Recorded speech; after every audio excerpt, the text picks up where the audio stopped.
Learning outcome आधारित learning gap सामग्री के अंतर्गत आज हम कक्षा 5वीं विषय गणित वर्कशीट क्रमांक 8 पे हम आपसे बात कर रहे हैं, जिसमें वर्कशीट में दिया गया है एक वस्तु के मूल्य से अधिक वस्तुओं का मूल्य ज्ञात करना और इसका लर्निंग आउटकम है M401 के अंतर्गत ही हमको ये सब जानकारियाँ के बारे में हमको बताना है।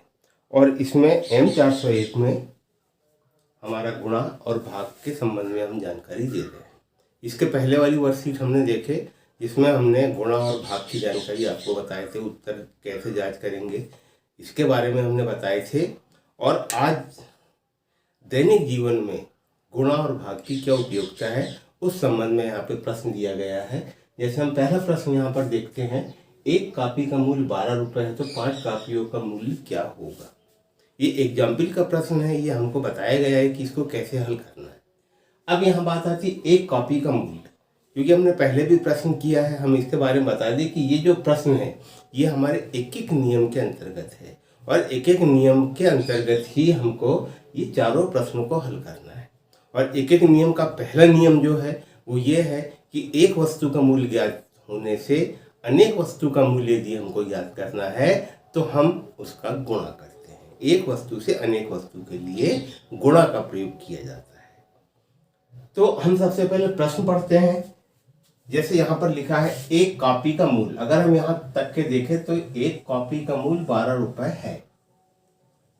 हम एक एक नियम के आधार पे एक कॉपी का मूल्य हमको 12 रुपये बता रहा है। इस प्रश्न में एक विशेषता होती है कि पहले हमको एक उत्तर बताता है और दूसरा उत्तर वो हमसे पूछता है। जैसे यहाँ पर दिया हुआ है एक कॉपी का मूल्य 12 रुपये है, ये उसने हमको बता दिया और हमसे पूछता है 5 कॉपियों का मूल्य क्या होगा। अब इसका हमको जवाब देना है। इसका जवाब उन्होंने हमको बता दिया, एक कॉपी का मूल्य 12 रुपये है तो 5 कॉपी का मूल्य क्या होगा। ये जानकारी को हम प्रश्न के माध्यम से कैसे हल करेंगे, तो सबसे पहले क्योंकि एक एक नियम का प्रश्न है तो हम सबसे पहले जबकियां बनाएंगे।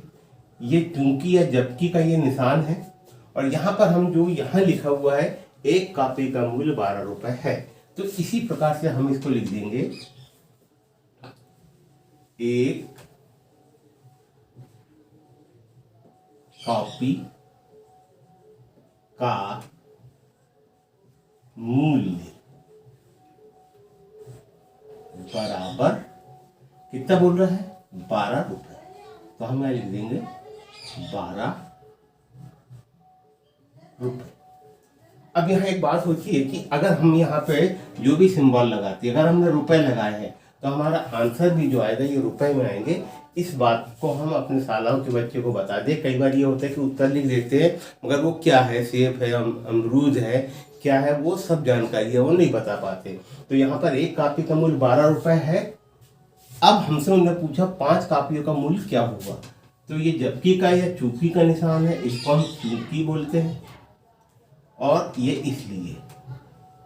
इसलिए में एक खासियत होती है कि सिर्फ यहाँ संख्या भर बदलती है। जैसे 5 कॉपी का मूल्य बराबर, इसका एक नियम है कि इसको हम पहली संख्या बोलते हैं, इसको हम दूसरी संख्या बोलते हैं और ये जो संख्या लिखी है तीसरी संख्या होती है। एक एक नियम में 3 ही संख्याएं होती है और 3 ही संख्याओं को हमको गुणा करना पड़ता है या भाग देना पड़ता है। तो इसका एक हम सूत्र बना लेते हैं। जैसे हम लिख सकते हैं, यहाँ पर मैं बताता हूँ 2 गुणित 3 बटे 1 या 3 गुणित 2 बटे 1। दूसरी संख्या, तीसरी संख्या बटे पहली संख्या। पहली संख्या हमेशा भाग में जाएगी और दूसरी और तीसरी संख्या का आपस में हमेशा गुणा होगा। तो उसी तरीके से हम इसको जमा लेते हैं। जैसे ये 12 हमारी दूसरी संख्या है, 5 हमारी तीसरी संख्या है और 1 हमारी पहली संख्या है। जब हम इसका गुणा करेंगे तो 12 पंचे ये 60 आ गया और यहाँ पे सिंबल में रुपए है तो हम यहाँ रुपए लगा देंगे। तो यहाँ पर कहने का मतलब ये है कि 5 कॉपियों का मूल्य हमारा कितना होगा, 60 रुपये होगा। हम इस प्रकार से एक एक नियम के प्रश्नों को हल करें। चलिए अब हम एग्जाम्पल दूसरा देखते हैं।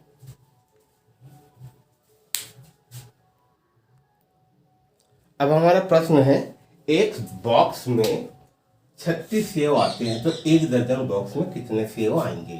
तो यहाँ पर हमको एक बॉक्स की जानकारी दे दिया है, एक बॉक्स में कितने सेव आएंगे, तो 36 सेव आएंगे, ये उसने हमको बता दिया है। और हमसे पूछा है तो एक दर्जन बॉक्स में कितने सेव आएंगे। अब यहाँ पे बच्चे में कंफ्यूज हो जाता है कि एक यहाँ पर भी है और एक यहाँ पर भी है। तो क्योंकि हमारा जो नियम है एक वस्तु से अनेक वस्तु, तो हमको यहाँ पे ये जानकारी बताना पड़ेगा कि एक दर्जन का मतलब क्या होता है। यहाँ जो एक दर्जन लिखा मतलब एक दर्जन मतलब 12। यहाँ पर ये एक बॉक्स के बारे में पूछ रहा है और यहाँ 12 बॉक्स के बारे में पूछ रहा है। अब हम इसको प्रश्न को हल कैसे करेंगे, तो यहाँ पर हम जबकि जमाएंगे, जबकि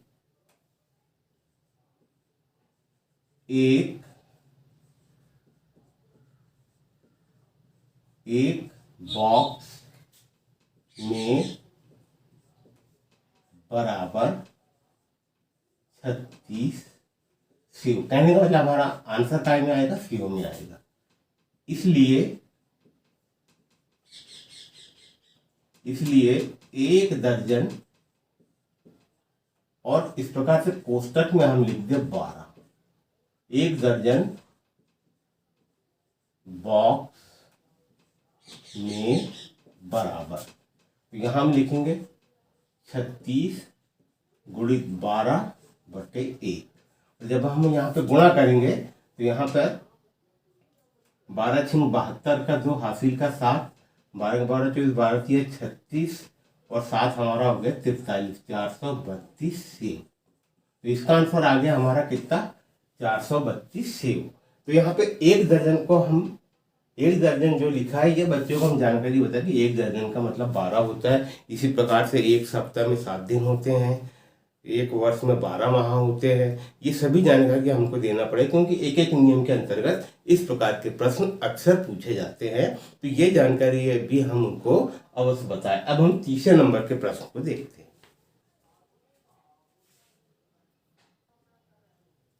इसके बाद प्रश्न नंबर 3, एक टंकी में 650 लीटर पानी आता है तो ऐसी ही 15 टंकियों में कितना पानी आएगा।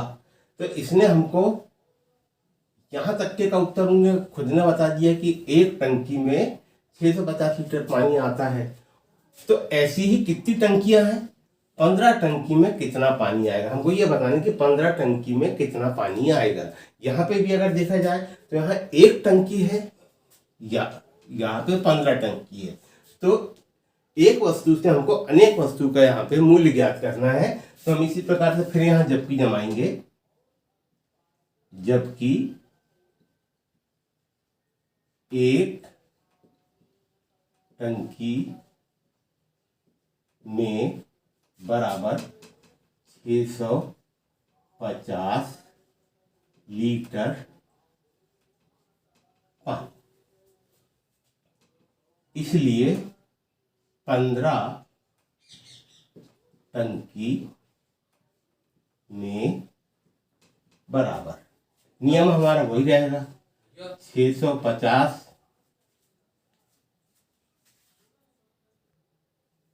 तो यहां पर 650 गुणित 15/1 और अब हम इसका गुणा कर देंगे। 15 शून्य शून्य, 15 पंचे 75 का 5 हासिल का 7, 15 छिंग 90 और 7 97, 9750 लीटर पानी। तो इस प्रकार से हमें एक टंकी में 650 लीटर पानी है तो 15 टंकी में कितना पानी आएगा, तो 9750 लीटर आएगा। उसी प्रकार से एक प्रश्न हम और देखते हैं, एक गेंद का मूल्य 25 रुपए है तो 12 गेंदों का मूल्य क्या होगा। तो हम यहाँ पे उसकी जबकि जमाएंगे, जबकि एक गेंद का मूल्य, एक गेंद का मूल्य बराबर 25 रुपए, इसलिए 12 गेंदों का मूल्य बराबर, यहाँ हम लिख देंगे 25 गुणित 12/1। और अब हम गुणा करेंगे तो 12 पंचे 60 का 0, हासिल का 6, 12 दूनी 24, 24 और 6 30, 300 रुपये। तो इस प्रकार से आपने यहाँ पे हमारे वर्कशीट क्रमांक 8 में 4 प्रश्न दिए हैं और इस प्रकार से हम उसको हल करेंगे। तो साथियों, इसके बाद हम वर्कशीट क्रमांक 9 के बारे में हम जानकारी देंगे। और यदि आपको और भी चीज़ें देखना है तो मेरे प्लेलिस्ट में जाएंगे तो हमने एक एक नियम के बहुत अच्छे अच्छे क्वेश्चन भी हमने शामिल किया है, आप उसे देख सकते हैं। आज के लिए सिर्फ इतना ही। नमस्कार, धन्यवाद।